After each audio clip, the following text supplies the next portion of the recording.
Thank you for checking out our videos at modularframing.com. We're getting ready for the upcoming AHR Expo, and we're going to be assembling 4 display towers that'll be placed in the corners of our island booth using different framing systems. I thought this would be a great opportunity to make a series of videos showing you guys the assembly of each framing system that we use to make our towers. For this module, we're using our blunted 150/45 system. We've got our AS 530/45 corner joints and PS 150/45 perimeter profile.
And that completes the assembly of our module using our blunted 150/45 system.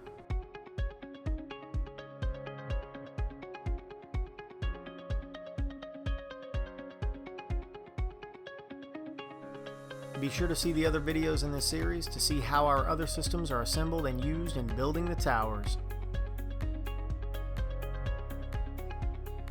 Feel free to contact us at any time for information on this system or any of our other products, and be sure to stop by and visit us at the AHR Expo.